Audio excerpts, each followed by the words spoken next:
اللهم صل وسلم وبارك على سيدنا محمد وعلى آله وصحبه وسلم. السلام عليكم، ازيكم؟ يا رب تكونوا بخير.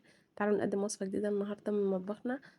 هي الكيكة اليومية، نعملها بطريقة سهلة وبسيطة، كانت حرفيا موجودة في كل بيت. سهلة جدا جدا جدا، هنقول على كل البدائل اللي طلعها معايا مظبوطة، والقوام بتاعها هش جدا، ممكن تعتمديها كبديل للكيكة الاسفنجية. اتمنى لو عجبكم الفيديو ده تعملوا لي لايك، ويلا بينا ندخل على المكونات اللي هنستخدمها في الفيديو بتاعنا النهارده. استخدمت كوباية وربع من السكر، كوباية معيارية. ممكن نستبدل السكر، بدل ما هي كوباية وربع تبقى كوباية ونص، للناس اللي بتحب سكرها يبقى واضح شوية. 3 حبات من البيض، عليهم معلقة كبيرة من الخل، وعليهم معلقة صغيرة من الفانيليا. هخلطهم كويس جدا، ممكن بالمضرب الكهربي، ممكن بالخلاط، ممكن بالمضرب العادي، بس اهم حاجة القوام بتاعهم يفتح معايا. وكل حبيبات السكر اتاكد ان هي دابت في الخليط بتاعي. المادة الدهنية استخدمت نصها زيت والمفروض نصها سمنة، بس انا ما كانش متوفر عندي فاستخدمت البديل ليها الزبده، بيخلي الكيك طري وهش جدا. هخلطهم كويس جدا مع بعض لحد بس ما يمتزجوا معايا، ومش هبالغ في الخفق عشان الزبده ما تفصلش مني. اول ما اتاكد ان كل المكونات دابت مع بعض هوقف خفق، وبعد كده هبدا اضيف عليهم الماده الجافه. استخدمت 3 كوبايات من الدقيق، وده كان الخليط النهائي معايا. ضفت عليهم 3 معالق صغيرين من البيكنج باودر. هقلب كل المكونات مع بعض، وهضيف عليهم رشه كمان من الملح.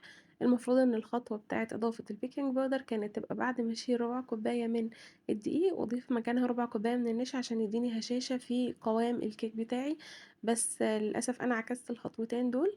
ناخد بالنا منها واحنا بنعمل الطريقة. بعد كده هقلبهم كويس جدا، وبعد كده هبدأ انزل عليهم بالخليط السائل المفروض اللي احنا عملناه مع بعض.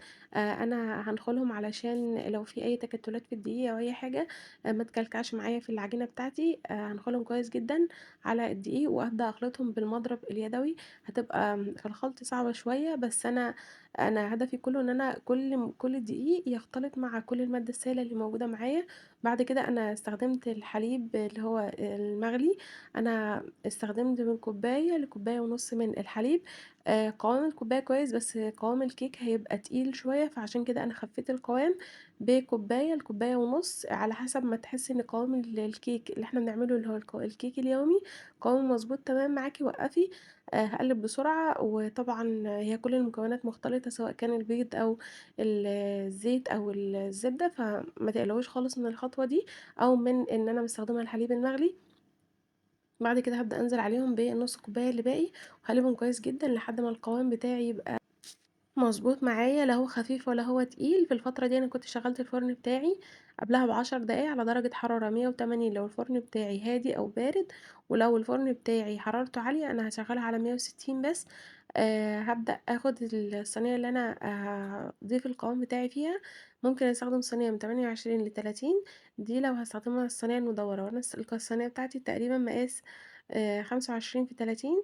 بطنتها بطبقة من الزبدة، ممكن ابطنها بطبقة من السمنة. في الحالة دي انا مش محتاجة ان انا اضيف عليها دقيق. لو انا هبطنها بالزيت بنديها رشة او مسحة من الدقيق. ضفت على الخليط بتاعي، وهجيب خلة او اللي هي خلة شيش طاووق، وهقلبها او همشي بيها في الخليط بتاعي عشان اتاكد ان مفيش اي فراغات. هدخلها الفرن بتاعي على رف اوسط، هتاخد معايا في حدود من 40 ل45 دقيقة، مش اكتر من كده. اول ما ادخل فيها خلة السنان واطلعها والاقيها ان هي نظيفة، هطلعها واسيبها على جنب لحد ما تبرد تماما، وبعد كده هبدا اقطعها. طبعا انا كنت مستعجله عليها فهي بدات تتفرفت مني جامد. قطعتها وحاولت ان انا اقدمها، بس برضو من شده ذوبانها تحسها ان هي بتتهري من شده ان هي لسه سخنه ودايبه جدا معايا. طريقتها سهله وبسيطه ومخدتش وقت معايا، وحلوه جدا جدا، وطعمها وقوامها كان تحفه. قُلنا على كل البدايل، وقُلنا على كل الsteps اللي ممكن تطلّع معايا الكيك بتاعي ناجح جدًا. أتمنى لو عجبكم الفيديو ده تعملوا لي لايك، ولو أنتم جداد على القناة انزلوا تحت الفيديو اعملوا اشتراك أو subscribe.